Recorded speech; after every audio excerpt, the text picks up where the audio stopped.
नमस्कार, मैं हूं अंकुर और आप देख रहे हैं सत्यहिंदी.com। एक नजर डालते हैं अब तक की सुर्खियों पर।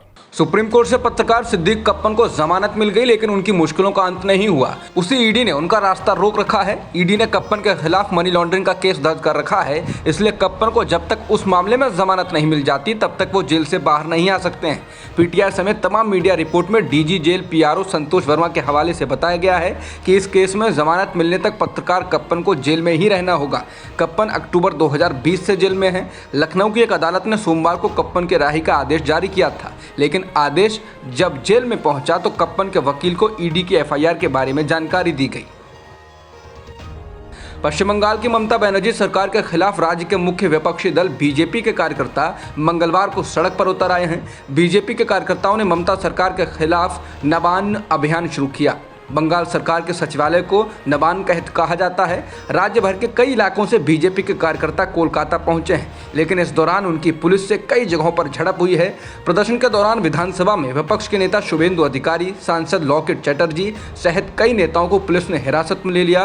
कार्यकर्ताओं को काबू में करने के लिए पुलिस ने आंसू गैस के गोले छोड़े और पानी की बौछार भी की। कोलकाता में कुछ जगहों पर प्रदर्शन हिंसक भी हुआ है और बीजेपी कार्यकर्ताओं के द्वारा पुलिस पर पथराव भी किया गया है। सुरक्षा व्यवस्था को बनाए रखने के लिए भारी संख्या में पुलिस बल की तैनाती की गई है। बीजेपी ने ममता सरकार पर भ्रष्टाचार करने का आरोप लगाया है। कांग्रेस की भारत जोड़ो यात्रा मंगलवार को तिरुवनंतपुरम के कन्यापुरम से शुरू हुई और शाम को कल्लमलम पर खत्म होगी। सोमवार को यात्रा तिरुवनंतपुरम में वेल्यानी जंक्शन से शुरू होते हुए शाम को कजाहाकुट्टम पहुंची थी। कांग्रेस ने कहा है कि यात्रा में शामिल लोगों और केरल के लोगों का उत्साह अद्भुत है। कांग्रेस ने कहा है कि भारत जोड़ो यात्रा को जन जन का साथ मिल रहा है और सब मिलकर देश के हालात बदलेंगे।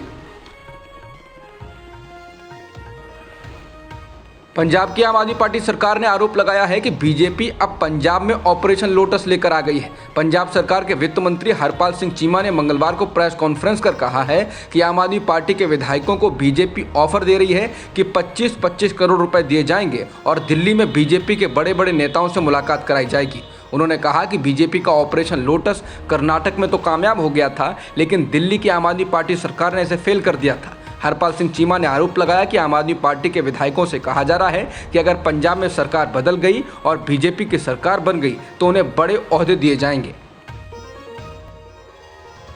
अपने 2 दिवसीय गुजरात दौरे के दौरान दिल्ली के मुख्यमंत्री और आम आदमी पार्टी प्रमुख अरविंद केजरीवाल ने कांग्रेस पर निशाना साधा।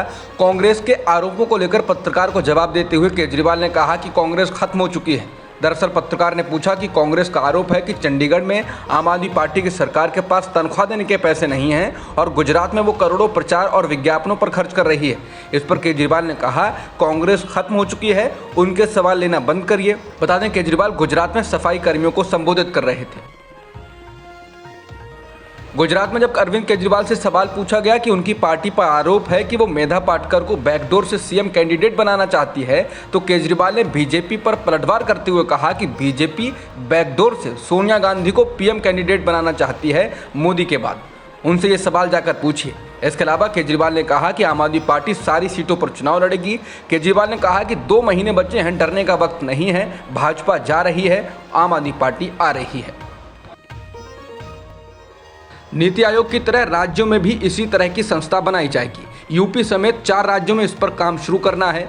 नीति आयोग का मानना है कि पीएम मोदी ने 15 अगस्त के भाषण में देश को 2047 तक विकसित राष्ट्र बनाने का जो सपना देखा है, उसमें राज्यों की नीति आयोग जैसी संस्थाओं की मुख्य भूमिका होगी।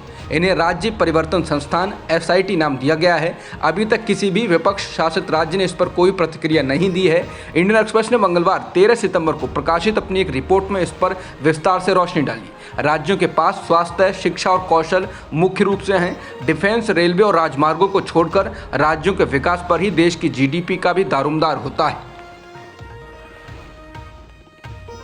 ज्ञानवापी मस्जिद मामले में वाराणसी की जिला अदालत के फैसले को लेकर जम्मू कश्मीर के पूर्व मुख्यमंत्री और PDP प्रमुख महबूबा मुफ्ती ने दुख जताया है। महबूबा मुफ्ती ने ट्वीट कर कहा कि उपासना स्थल कानून के बावजूद ज्ञानवापी पर कोर्ट का फैसला न सिर्फ लोगों को उकसाएगा बल्कि सांप्रदायिक माहौल भी बनाएगा।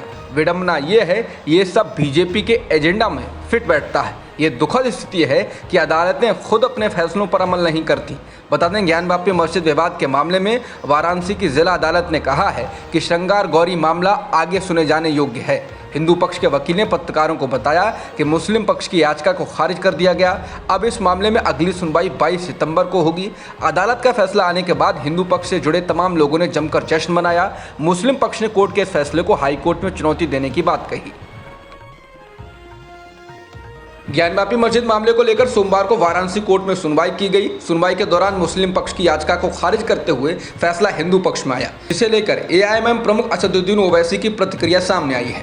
ओवैसी ने 1991 के वर्शिप एक्ट का हवाला देते हुए कहा, ये एक्ट इसलिए लाया गया था ताकि इस तरह के सभी विवाद हमेशा के लिए खत्म हो जाएं। लेकिन आज के फैसले के बाद फिर से इन तमाम मुद्दों पर मुकदमे शुरू हो जाएंगे। हम लोग दोबारा 80 और 90 के दशक में वापस जा रहे हैं, जिस रास्ते पर बाबरी मस्जिद का मुद्दा गया था।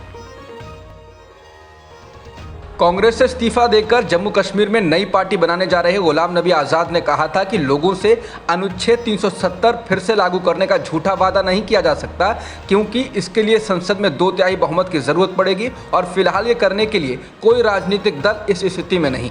इसके बाद अब पीडीपी प्रमुख महबूबा मुफ्ती ने एक बार फिर से अनुच्छेद 370 की वापसी की मांग को उठाया। महबूबा ने कहा कि उनकी पार्टी अनुच्छेद 370 को फिर से लागू करने और अन्याय को खत्म करने के लिए लड़ेगी। वहीं आज़ाद के बयान पर पूर्व मुख्यमंत्री महबूबा मुफ्ती ने कहा कि आज़ाद साहब के विचार अलग हो सकते हैं, बीजेपी के विचार अलग हो सकते हैं, इस पर मैं क्या करूं? हमारा नज़रिया स्पष्ट है, हम अन्याय को खत्म करेंगे। भारत और चीन के सैनिकों के गोगरा हॉट स्प्रिंग क्षेत्र से पीछे हटने की रिपोर्ट्स को लेकर बीजेपी के वरिष्ठ नेता सुब्रमण्यम स्वामी ने मोदी सरकार पर निशाना साधा। उन्होंने इसमें चीन की जीत बताई। सुब्रमण्यम स्वामी ने कहा कि मोदी सरकार के हवाले से भारतीय मीडिया में आई खबरों पर चीनी हंस रहे हैं। भारत और चीन ने एलएसी के दोनों ओर खाली कर दिए हैं। सच्चाई ये है कि चीन भारतीय जमीन से पीछे हट गया है और भारत अपनी जमीन से पीछे हट गया है। इस प्रकार चीन का दावा है, जो मेरा है और जो तुम्हारा है वो भी मेरा है। अब तक की खबरों में इतना ही। बाकी खबरों के लिए बने रहिए सत्यहिंदी.com के साथ।